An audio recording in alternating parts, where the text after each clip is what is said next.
Hello, my name is Wub. I'm a semi-professional pro player for American NATO. This is my ultimate Genji guide. Genji is my most played hero and strongest hero. Here's some reasons you should listen to me. Some history about me. In 2018, I played on teams like Second Wind and Kangana. Then 2019, I got signed to Man Academy, playing alongside players like Mangachu, Shax, Maniton, and Fact Fiction. Now in 2020 to 2021, been playing with AT, winning pretty much everything in contenders right now. In this guide, you'll learn many things about Genji, like favorable matchups, maps you can play Genji that favor him over other DPS. There are two real playstyles you can have on Genji right now, and the best cups to play him or versus as Genji. Now, this video doesn't really have a script, so there's going to be a lot of cutting in and out, so please bear with me. Also, if you're watching this video, you probably already know what Genji's abilities are, so I don't need to explain that since the game's been out for 5 years, so yeah. There's two playstyles that you enter whenever you play Genji. You enter the poke phase, then the brawl phase. Now what you usually do in the poke phase is you poke from various different angles to pressure the enemy team and force them to use cooldowns, while also building up ult charge so you can have your blade. Then you enter the brawl phase. The brawl phase is whenever you have an advantage in the fight or you have blade. Seeing a window that you're able to kill an enemy support or enemy DPS, or seeing an advantage that you can take. Here is a perfect example of entering the poke phase and the brawl phase. I'm simply poking, get a deflect kill on the Ashe, then I use the map, getting the high ground, then flanking behind. Now I'm entering the brawl phase, forcing the enemy team to turn around and look at me. Just play to poke them out, they have Brig. They have Brig Mercy. Applying pressure to both DPS, allowing our team to get a pick on the Ashe and the Kree. I eventually get nanoed and secure the fight.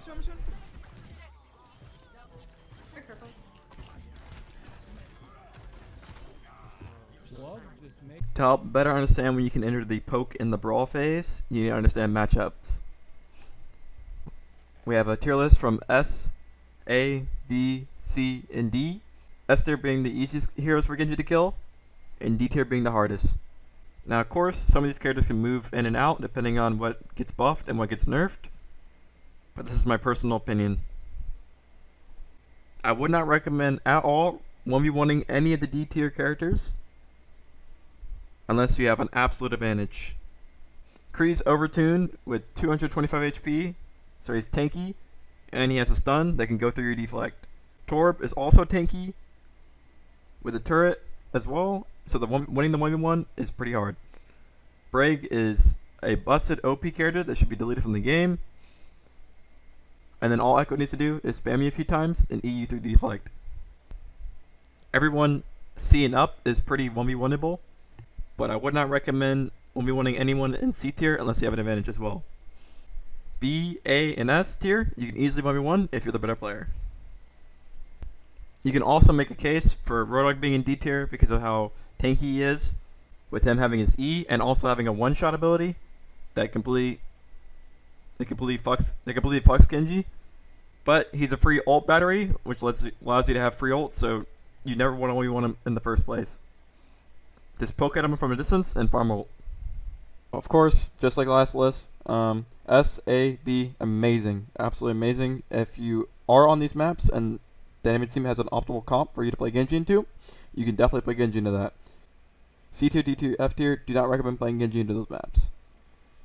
Now in older Overwatch, you used to be able to play Genji on these KOF maps, but as people got better and better, Tracer is just a better pick majority of the time, and you can get less value on Genji on those maps. Now, do not restrict yourself to Genji on any of these maps unless you're like 3900 plus. I say this because as you climb, you start to see more and more Brig being played at the higher elos, which is Genji's biggest counter. Anytime she's meta, Genji gets less playtime due to Brig's kit. Now before I go any more in depth on the guide, I do recommend you guys watch the Tracer guide that Dante made a few weeks ago.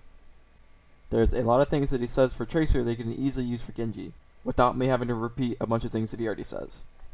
Him and Memory did a really good job in that video. I recommend you guys watch it at least.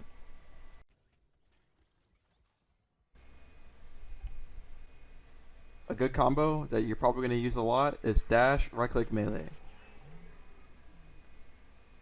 If you dash, right click, melee, and all the shurikens hit the head, it's pretty much an insta kill on any squishy.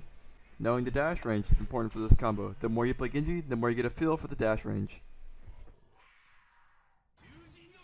There's also this annoying animation at the end of the blade where you can't attack for a few seconds, but this can be cancelled in 2 different ways.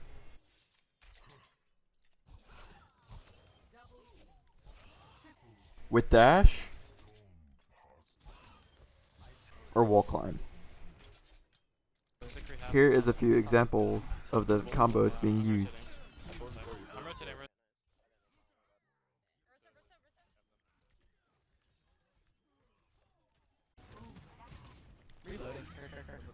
Trading aggro is an underrated skill Genji has. Since Genji is so mobile, he's able to apply pressure, then get out very easily. In this clip, you'll see me jump in and out of point while dealing damage to the supports, while almost clutching this fight.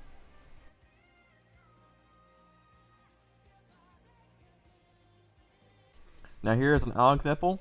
Sparkle starts getting shot at, he runs away, then Bimbus gets called out with gold, they start shooting Bimbus, but then Sparkle comes back in with Blade and cleans them up.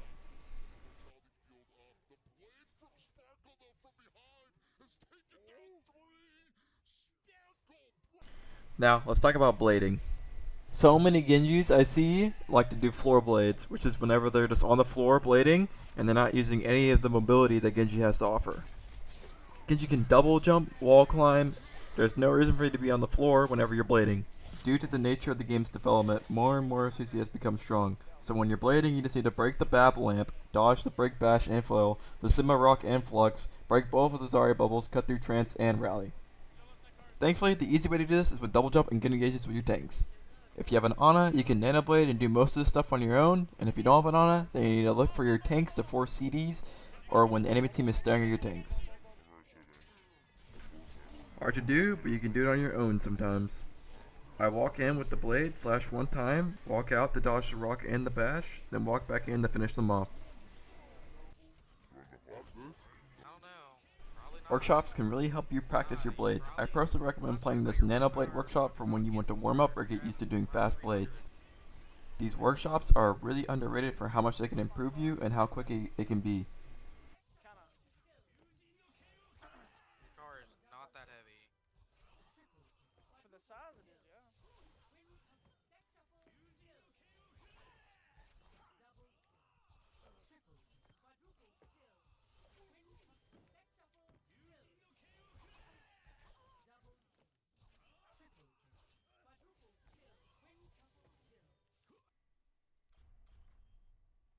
Here's another workshop for you guys. This one is good for if you want to get used to always being in the air when you're blading. Being in the air when you blade is a good skill to have, so I recommend using this workshop for a little if you want to improve on that skill.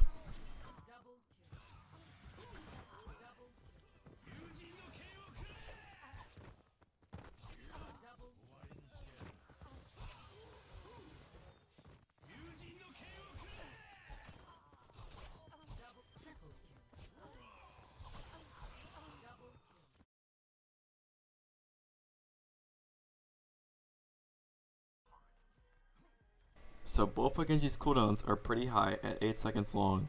Even though dash can be reset on any elimination, you still want to be smart and patient with them at times. Understand that you don't need to rush anything, but also not be super scared to use them. With Genji, you have to find that good middle ground where aggro play, but not fading the entire time while getting a ton of value.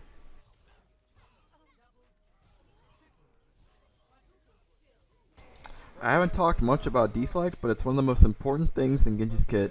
Since you can cancel deflect now, you can do some pretty crazy things with it, but I recommend always making sure you get value out of it. Deflect can save your life many times, so be sure to use it at good times to make sure you get value. Whether that's to deflect a Widow from across the map that could one-shot you, or to use it to deflect a bunch of damage for ult charge.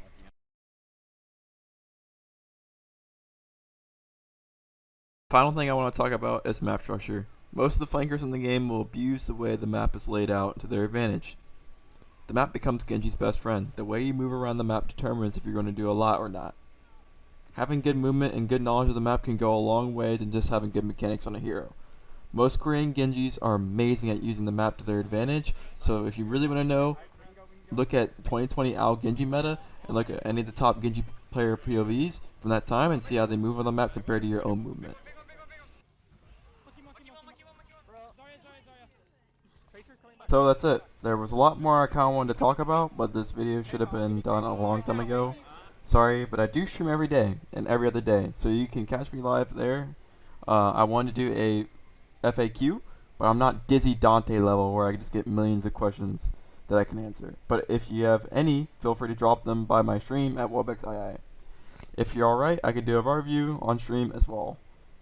I really want to help anyone in the comments as well, so if you guys have any questions, please leave it down in the comments. This video was kind of scuffed. There wasn't a lot of script. I don't know. So maybe next time I'll do a video that's way better, but we'll see. Thank you guys so much for watching. Appreciate you guys.